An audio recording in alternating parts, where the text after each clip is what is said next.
एक बड़ी खबर अब मैं आपको सबसे पहले बता देती हूं, चूंकि हवाई हमलों को नाकाम करने पर वायुसेना का एक स्टेटमेंट सामने आया और वायुसेना की तरफ से कहा गया है कि हमारा एयर डिफेंस सिस्टम अवैध है। कल रात हमने CUS-AD गन का इस्तेमाल किया। IAF की तरफ से ये एक बाकायदा स्टेटमेंट जारी किया गया है। एयर डिफेंस अम्ब्रेला से सुरक्षा सुनिश्चित की गई। भारत का एयर डिफेंस एक्टिव है। AD अम्ब्रेला से नागरिकों की सुरक्षा सुनिश्चित की गई। तो वायुसेना की तरफ से कहा गया AD अम्ब्रेला से नागरिकों की सुरक्षा सुनिश्चित की जा रही है। ये दरअसल वायुसेना का एक स्टेटमेंट सामने आता है। आप लगातार वीडियोस देख रहे हैं और हम आपको लगातार ये दिखा रहे हैं कि किस तरह से भारत पाकिस्तान का जवाब दे रहा है।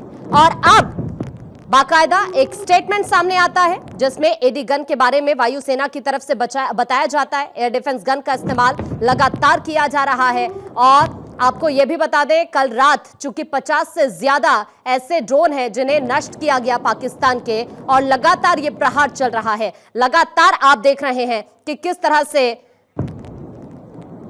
पाकिस्तान पर वार किया जा रहा है। और आपने यह भी देखा, यानी काउंटर अनमैन एयरक्राफ्ट सिस्टम। इसके अलावा हमने आपको अभी बताया भी, जो वायुसेना की तरफ से स्टेटमेंट दिया जाता है कि एयर डिफेंस गन का इस्तेमाल भी किया गया है। और जिस तरह से अलग अलग जगहों को निशाना बनाने की कोशिश की गई, जिस तरह से हमारे नागरिकों पर हमला करने की कोशिश पाकिस्तान की तरफ से की गई, उसका जवाब दिया गया एयर डिफेंस गन के जरिए। और इस वक्त हमारे साथ हमारे सहयोगी थानेश्वर जुड़ रहे हैं। थानेश्वर का सीधा रुख कर लेते हैं। अभी ग्राउंड पर इस वक्त क्या हिलचल है, जल्दी से देख लेते हैं। थानेश्वर, अभी वहां पर क्या सिचुएशन, क्या अपडेट वहां से फिलहाल?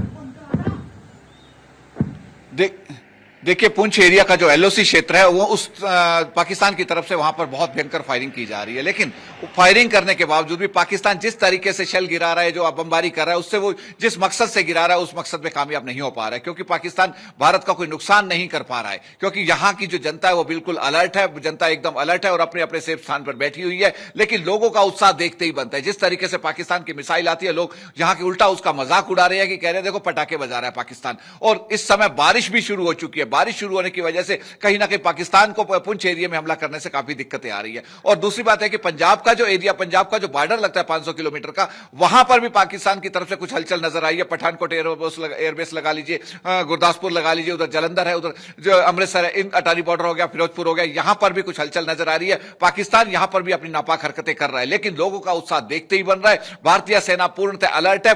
जो मिसाइल आ रही है उसको हवा में ही मार गिराया जा रहा है भारतीय सेना द्वारा। जो हमारा एयर सिस्टम जो एक्टिव कर दिया गया, एयर सिस्टम में कल जिस तरीके से जो सूत्रों से निकल कर आ रहा है कि 70 से अधिक ड्रोन पाकिस्तान की तरफ से भेजे गए थे, लेकिन उन ड्रोन को हवा में ही नष्ट कर दिया गया है। और वो जिस मकसद से आ रहे थे उस मकसद में कामयाब नहीं हो पाए हैं। भारत का वो रत्ती भर भी नुकसान नहीं कर पाया है, क्योंकि भारत का जो डिफेंस सिस्टम है बहुत मजबूत है। भारत की डिफेंस सिस्टम मजबूत होने की वजह से ही भारत को बहुत ज्यादा फायदा हो रहा है। लेकिन पाकिस्तान के इंटरनल लोग जो है वो भड़क गए। पाकिस्तान की वजह से दिक्कतें आ रही है। इस समय यहां बारिश बहुत तेज हो गई है, इसलिए मजबूरन मुझे लाइव को यही रोकना पड़ेगा, क्योंकि बारिश की वजह से अधिक देर में बाहर नहीं खड़ा हो सकता। ठीक है, मैं आपके पास थानेश्वर अभी कुछ देर बाद वापस लौटूंगी। और देखिए, थानेश्वर इस वक्त ग्राउंड रिपोर्ट आप तक पहुंचा रहे हैं। दूसरी तरफ इंडियन एयरफोर्स की तरफ से जो स्टेटमेंट अभी हाल ही में सामने आया है, जिसमें इंडियन एयरफोर्स की तरफ से बताया गया है कि हम जिस तरह से पाकिस्तान को जवाब दे रहे हैं, उस जवाब में काउंटर अनमैन एयर सिस्टम और साथ साथ एयर डिफेंस गन का इस्तेमाल हमने किया है। और साथ ही एयर डिफेंस अम्ब्रेला से सुरक्षा सुनिश्चित लगातार की जा रही है।